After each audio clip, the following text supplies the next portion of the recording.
굿모닝 여러분, 실리콘밸리 목사 백봉기입니다. 오늘도 주님과 함께 행복한 교회, 화목한 가정, 형통한 기업 세우시기를 축복합니다. 오늘 묵상 말씀은 고난을 불러온 신앙이란 제목으로 욥기 1장에서 13절에서 19절까지입니다. 우선 18절 19절을 함께 읽어보겠습니다. 그가 아직 말하는 동안에 또 한 사람이 와서 아뢰되 주인의 자녀들이 그들의 맏아들의 집에서 음식을 먹으며 포도주를 마시는데 거친 들에서 큰 바람이 와서 집 내 모퉁이를 치매 그 청년들 위로 무너짐으로 그들이 죽었나이다. 나만 홀로 피하였으므로 주인께 아리러 왔나이다 한지라. 아멘. 욥기는 구전으로 전해져 내려오던 욥이라는 실존하던 사람의 삶을 시적, 철학적, 신학적 메시지로 풀어낸 하나님의 말씀입니다.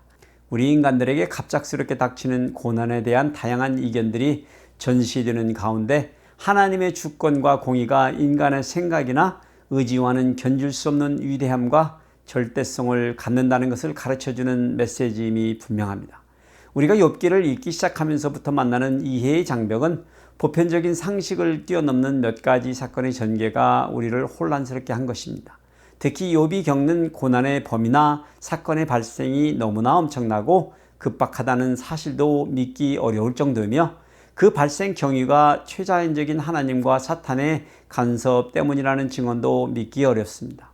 먼저 욥의 소와 나귀와 종들이 스바 사람들에게 뺏김을 당하고 죽임을 당하였습니다. 욥에게 풀어닥친 고난은 욥의 자녀들이 큰아들의 집에서 자기들끼리 즐거운 잔치를 벌이던 날에 찾아왔습니다.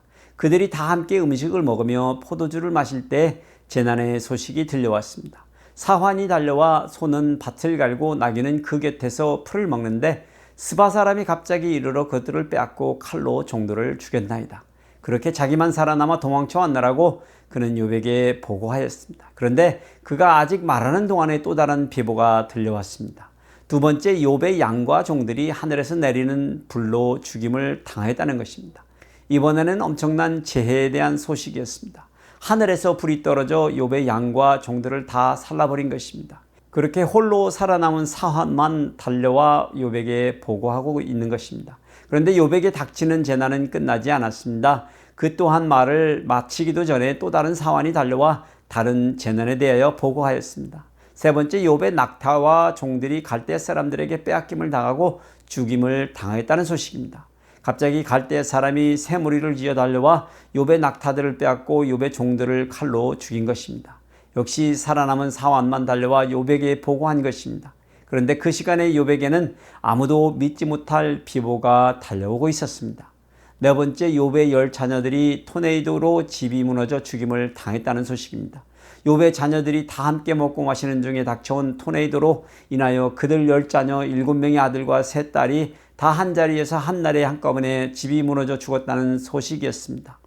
욥에게 닥친 이러한 슬픈 고난은 쉽사리 이겨낼 자는 없습니다. 그런데 욥기의 특별한 메시지는 우리에게 이 세상에서 참 신앙을 가진 자들도 고난을 만난다는 사실에 대하여 깊은 묵상을 하도록 해주며 인간 역사의 수레바퀴의 배후에는 선의 주체 되시는 하나님과 악의 뿌리가 되는 사탄이 있음을 보여주는 큰 그림입니다. 그렇습니다. 참 믿음 가진 성도들에게도 고난이 올 수 있습니다. 그러니 여러분, 우리의 믿음은 현세에 대한 모든 악과 재난과 고난에 대한 부적이 아닙니다. 도리어 우리의 믿음은 현생을 초월하여 다가오는 이 생에 대한 소망으로 현생에서의 어떤 고난조차도 이겨내고 거쳐 나가고 맞서서 싸워 나갈 수 있는 용기를 주는 신앙입니다. 그러니 여러분, 작고 크고 놀라운 원치 않는 고난이 우리 앞을 가로막아도 우리 마음을 슬프게 해도 아프게 해도 예수 그리스도 안에서 주어진 생명의 약속과 영생에 대한 소망으로 이겨나가시는 여러분들 되시기를 축복해드립니다. 주님과 함께 행하여